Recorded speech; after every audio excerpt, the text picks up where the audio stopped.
over the last few years, I've become more and more interested in the 15-inch snare drum size.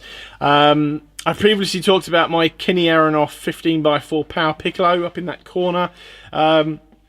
And I had that for 10 years and kind of it didn't really do that much for me, but every time I get it out I then wonder why I don't play it more often. But it was about 10 years or so between buying 15-inch snare drums. The next one I got hold of was I think it's a 15x6 DW maple in a lovely sort of white glass glitter finish, which I got from Tom Meadows a couple of years ago, and that kind of interested me a little bit more.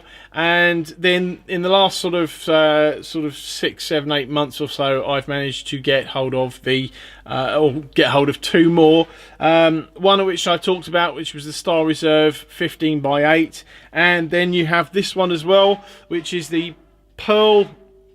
I think it's a Pearl hybrid, but it's I think it's Poplar and Fibreglass, which is basically in the same sort of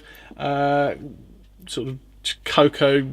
I can't remember what the finish was actually. It basically sort of matches the kit that I've got, the wood fiberglass kit, which is part of the reason why I wanted to get hold of this snare drum.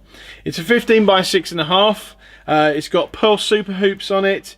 It's got the bridge lugs, as you can see there. My probably least ever favourite snare drum, snare mechanism, but you know, this is a sub £250 snare drum, so I'm not really that bothered. It also came with decent snare wires, Remo heads top and bottom. If anyone can tell me why that says smooth white on it, please let me know, because it's a coated ambassador and not smooth white.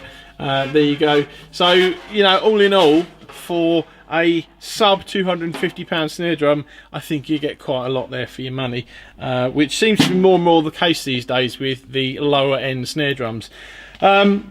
As I said, I think this drum, I think the shell's actually a Poplar fiberglass, whereas the other snare drum that I got, which kind of matches the kit, is actually Kapua and fiberglass. So slightly different sound. What I like about it, which is what I like about 15-inch, the 15-inch drums that I've got so far, what I like about them is the more open sound, whereas a 14 is possibly a little bit more of a tight sound. This is a little bit more open. I'm really digging that, and you know, I think actually the more and more I talk about this, I'm probably going to take it with me tonight to go and play with. So I got this really, it was a drum that I'd been looking at for a while and umming and ahhing about, but I hadn't really sort of taken the purchase of it too seriously until basically a store owed me a deal on something. So I sort of looked at this and something else that wasn't a drum, that was music related, and they gave me a good price on both, so I bought both things. But I got this for significantly less than it actually retails, which is kind of the main reason I got it when I did. But anyway, that's really the story on this drum. This is what it sounds like, this is what it looks like, and thank you for watching. I will see you next time.